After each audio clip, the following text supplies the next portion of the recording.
ಸಿದ್ದು ಬಣದ target DCM ಅಲ್ವೇ ಅಲ್ಲ. ಹೆಚ್ಚುವರಿ ಡಿಸಿಎಂ ಕೇವಲ ನೆಪ ಮಾತ್ರವಂತೆ.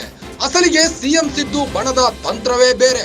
ಕೆಪಿಸಿಸಿ ಅಧ್ಯಕ್ಷ ಸ್ಥಾನದ ಮೇಲೆ ಸಿದ್ದು ಟೀಮ್ ಕಣ್ಣು. ಪಕ್ಷದಲ್ಲಿ ಡಿಕೆಶಿ ಹಿಡಿತ ಕಡಿಮೆ ಮಾಡಲು ಸಿದ್ಧ ಸೂತ್ರ. ಸರ್ಕಾರ ಮತ್ತು ಪಕ್ಷದಲ್ಲಿ ಡಿಸಿಎಂ ಡಿಕೆಶಿಯದ್ದೇ ಪಾರುಪತ್ಯ. ಪಕ್ಷದಲ್ಲಿ ಡಿಕೆಶಿ ಹಿಡಿತ ತಪ್ಪಿಸಲು ಸಿದ್ದು ಮೆಗಾ ತಂತ್ರ.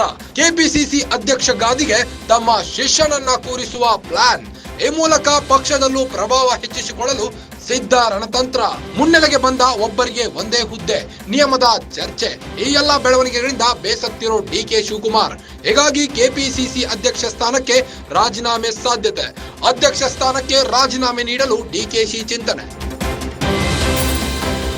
ಸಿದ್ದು ಬಣದ ಟಾರ್ಗೆಟ್ ಡಿಸಿಎಂ ಅಲ್ವೇ ಅಲ್ಲ. ಹೆಚ್ಚುವರಿ ಡಿಸಿಎಂ ಕೇವಲ ನೆಪ ಮಾತ್ರವಂತೆ. ಅಸಲಿಗೆ ಸಿಎಂ ಸಿದ್ದು ಬಣದ ತಂತ್ರವೇ ಬೇರೆಯಾಗಿದೆ. ಕೆಪಿಸಿಸಿ ಅಧ್ಯಕ್ಷ ಸ್ಥಾನದ ಮೇಲೆ ಸಿದ್ದು ಟೀಮ್ ಕಣ್ಣು. ಸಿದ್ದು ಟೀಮ್ನ ಕಣ್ಣು ಕೆಪಿಸಿಸಿ ಅಧ್ಯಕ್ಷದ ಸ್ಥಾನದ ಮೇಲೆ. ಪಕ್ಷದಲ್ಲಿ ಡಿಕೆಶಿ ಹಿಡಿತ ಕಡಿಮೆ ಮಾಡಲು ಸಿದ್ಧ ಸೂತ್ರ ನಡೆಸಿದ್ದಾರೆ. ಸರ್ಕಾರ ಮತ್ತು ಪಕ್ಷದಲ್ಲಿ ಡಿಸಿಎಂ ಡಿಕೆಶಿಯದ್ದೇ ಪಾರುಪತ್ಯ ನಡೀತಾ ಇದೆ. ಪಕ್ಷದಲ್ಲಿ ಡಿಕೆಶಿ ಹಿಡಿತ ತಪ್ಪಿಸಲು ಸಿದ್ದು ಮೆಗಾ ತಂತ್ರ ಹೂಡಿದ್ದಾರೆ. ಕೆಪಿಸಿಸಿ ಅಧ್ಯಕ್ಷ ಗಾದಿಗೆ ತಮ್ಮ ಶಿಷ್ಯನನ್ನ ಕೂರಿಸುವ ಪ್ಲಾನ್ ಮಾಡಿಕೊಂಡಿದ್ದಾರೆ. ಈ ಮೂಲಕ ಪಕ್ಷದಲ್ಲೂ ಪ್ರಭಾವ ಹೆಚ್ಚಿಸಿಕೊಳ್ಳಲು ಸಿದ್ಧ ರಣತಂತ್ರ ಹೂಡಿದ್ದಾರೆ. ನಿಯಮದ ಚರ್ಚೆ ಮೂಲಕ ಮುನ್ನೆಲೆಗೆ ಬಂದ ಒಬ್ಬರಿಗೆ ಒಂದೇ ಹುದ್ದೆ. ಈ ಎಲ್ಲಾ ಬೆಳವಣಿಗೆಗಳಿಂದ ಬೇಸತ್ತಿರೋ ಡಿಕೆ ಶಿವಕುಮಾರ್ ಕೆಪಿಸಿಸಿ ಅಧ್ಯಕ್ಷ ಸ್ಥಾನಕ್ಕೆ ರಾಜೀನಾಮೆ ಸಾಧ್ಯತೆ ಇದೆ. ಅಧ್ಯಕ್ಷ ಸ್ಥಾನಕ್ಕೆ ರಾಜೀನಾಮೆ ನೀಡಲು ಡಿಕೆ ಶಿವಕುಮಾರ್ ಚಿಂತನೆ ನಡೆಸಿದ್ದಾರೆ.